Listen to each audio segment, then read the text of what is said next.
Guys, this is it man, this is it. Okay, ആ ഒരു ചെങ്ങായി after more than 1 year finally ആ ഒരു ഹെയർ കട്ടിന് റെഡി ആയിട്ട് നിൽക്കുക. അടുത്ത മാച്ച് വേഴ്സസ് വെസ്റ്റ് ഹാം, അതിൽ കൂടെ ജയിച്ചു കഴിഞ്ഞ Manchester United 5 win in a row. എന്താലേ ഇന്നലത്തെ മാച്ചിൽ ടോട്ടനത്തിനെതിരെ 2-0 ജയം. എംബുഎമോ ആൻഡ് ബ്രൂനോ ഫെർനാൻഡസ് അവരാണ് യുണൈറ്റഡിന് വേണ്ടിയിട്ട് സ്കോർ ചെയ്തത്. ആൻഡ് ടോട്ടനത്തിന് ഫസ്റ്റ് ഹാഫിൽ തന്നെ ചെറിയൊരു പണി കിട്ടി.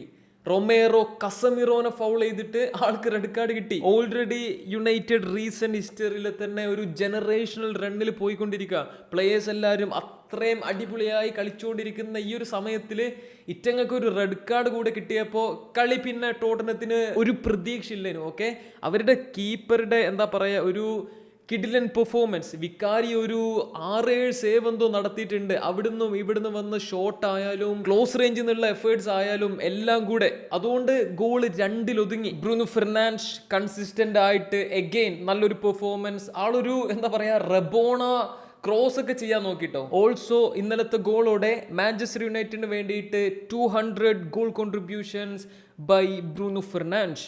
ആളെ ഒരു യുണൈറ്റഡ് ലെജൻഡ് ആയിട്ടൊക്കെ കൺസിഡർ ചെയ്യാനായിട്ടുണ്ടോ? നിങ്ങളുടെ ഒപ്പീനിയൻ എന്തായാലും കമന്റ് ചെയ്യുക. ആൻഡ് പ്രീമിയർ ലീഗിൽ ആഴ്സണൽ 3-0 സണ്ടർലൻഡിനെ തോൽപ്പിച്ചിട്ടുണ്ടായിരുന്നു. ചെൽസി 3-1 വോൾസിനെതിരെ ജയിച്ചിട്ടുണ്ടായിരുന്നു. ആൻഡ് കോൾ പാമറിന് ഒരു ഫസ്റ്റ് ഹാഫ് ഹാട്രിക്. മാൻ സിറ്റിക്ക് ഇന്ന് ലിവർപൂളിനെതിരെ ഒരു മാച്ച് ഉണ്ട്. അതിലവർ ജയിച്ചില്ല എന്നുണ്ടെങ്കിൽ ഇത്തവണത്തെ പ്രീമിയർ ലീഗിന്റെ കാര്യത്തിൽ ഏകദേശമൊക്കെ ഒരു തീരുമാനമാവും. കാരണം ആകെ ഒരു ഫൈറ്റ് കൊടുത്തുകൊണ്ടിരുന്ന ടീമും അടിയിൽ പോവാണ്. Next stop the best league in the world എന്ന് ഞാൻ പറഞ്ഞുകൊണ്ടിരുന്ന സൗദി പ്രോ ലീഗ്. അവർ കറന്റ്ലി വലിയൊരു എന്താ പറയാ പ്രശ്നത്തിലൂടെ പോയിക്കൊണ്ടിരിക്കുക. അല്ലെങ്കിൽ അവരെന്നെ നമ്മൾ ഈ സ്വയം കുഴി തോണ്ടുക എന്ന് പറയില്ലേ, അങ്ങനെ ഒരു പരിപാടി എടുത്തുകൊണ്ടിരിക്കുക. കഴിഞ്ഞ വീഡിയോയിൽ നമ്മൾ ഡീറ്റെയിൽഡ് ആയിട്ട് തന്നെ ഡിസ്കസ് ചെയ്ത ആ ഒരു ഹൊനാൾഡു പ്രോബ്ലം ഞാൻ ഒരിക്കലും എക്സ്പെക്ട് ചെയ്തിട്ടില്ല കേട്ടോ. അല്ലിത്തിയാദിനെതിരെയുള്ള ആ ഒരു മാച്ച് വരെ ഇയാൾ സ്കിപ്പ് ചെയ്യുന്നത്. കാരണം ഒരൊറ്റ പോയിന്റിന്റെ ഡിഫറൻസേ കറന്റ്ലി അൽ ഹിലാലുമായിട്ടുള്ളൂ. എന്തിനാണ് ഉള്ളൊരു ചാൻസ് കൂടെ നമ്മൾ വാശി പിടിച്ച് കളയുന്നത് എന്നുള്ള ഒരു മൈൻഡ് സെറ്റിലാണ് ഞാൻ ഇരുന്നത്. പക്ഷേ അയാൾക്ക് അതിലും വലിയ ഈഗോ ആണ്. ഞാൻ കളിക്കൂല, എന്നോട് പറഞ്ഞ വാക്കുകൾ പാലിക്കാതെ. അതുപോലെ തന്നെ എന്താ പറയുക അൽ നാസറിന്റെ കുറേ സ്റ്റാഫിന് സാലറി കൊടുക്കാത്ത ഇഷ്യൂസ് വേറെ ഉണ്ട് എന്നൊക്കെ കേൾക്കുന്നു. അതെല്ലാം സോൾവ് ചെയ്യാതെ ഞാൻ ഇനി സൗദിയിൽ ആ ഒരു ലീഗിൽ കളിക്കില്ല എന്നുള്ള ടൈപ്പ് ഓഫ് രീതിയിലാണ് ഇയാൾ നിൽക്കുന്നുണ്ട്. സൗദിയെ സംബന്ധിച്ചും PIF-നെ സംബന്ധിച്ചും ഒക്കെ വലിയൊരു തിരിച്ചടി തന്നെയാണ് കേട്ടോ. കാരണം അവർ പ്ലാൻ ചെയ്ത മൊത്തം കാര്യങ്ങൾക്ക് വലിയൊരു തിരിച്ചടിയാണ്. അണ്ണൻ കളിക്കാതിരിക്കുക അല്ലെങ്കിൽ അണ്ണൻ ഇങ്ങനെ പ്രൊട്ടസ്റ്റ് ചെയ്യാന്ന് പറഞ്ഞു കഴിഞ്ഞാൽ. പക്ഷേ അതേപോലെ തന്നെ അണ്ണനെയും ഈ ഒരു കാര്യം ബാധിക്കും. കാരണം വേൾഡ് കപ്പ് ഇയർ ആണ്. ആൻഡ് ഇങ്ങനെ കുറേ മാച്ചസ് കളിക്കാതെ വെറുതെ ട്രെയിനിങ് മാത്രം നടത്തിയിട്ട് പ്രത്യേകിച്ച് കാര്യമൊന്നുമില്ല. ഓക്കെ, അതിന്റെ റീസൺ നിങ്ങൾക്ക് തന്നെ അറിയാം എന്തുകൊണ്ടാണ് ഞാൻ അങ്ങനെ പറയുന്നത് എന്ന്. കറന്റ് സിറ്റുവേഷൻ അനുസരിച്ച് സൗദി പ്രോ ലീഗിൽ ആളിനി എന്ന് കളിക്കുന്നുള്ളതിനെ പറ്റിയിട്ടുള്ള അപ്ഡേറ്റ്സ് ഒന്നുമില്ല.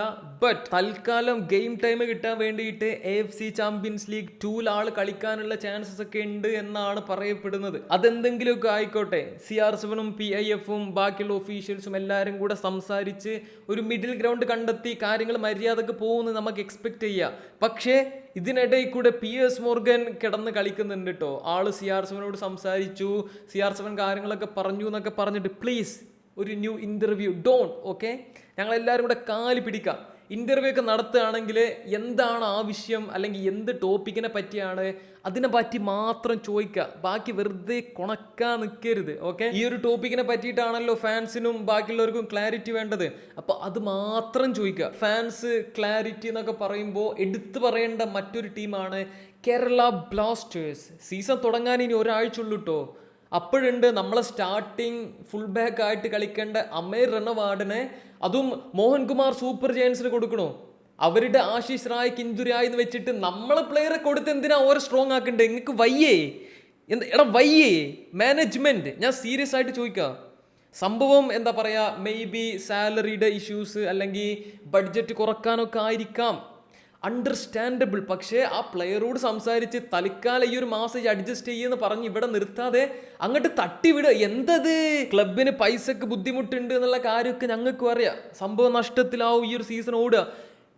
എന്നാലും ഒരു മര്യാദക്ക് വേണ്ടേ ഇങ്ങനത്തെ ഓരോ കാര്യങ്ങൾ കഴപ്പുകൾ കാണിക്കുമ്പോൾ?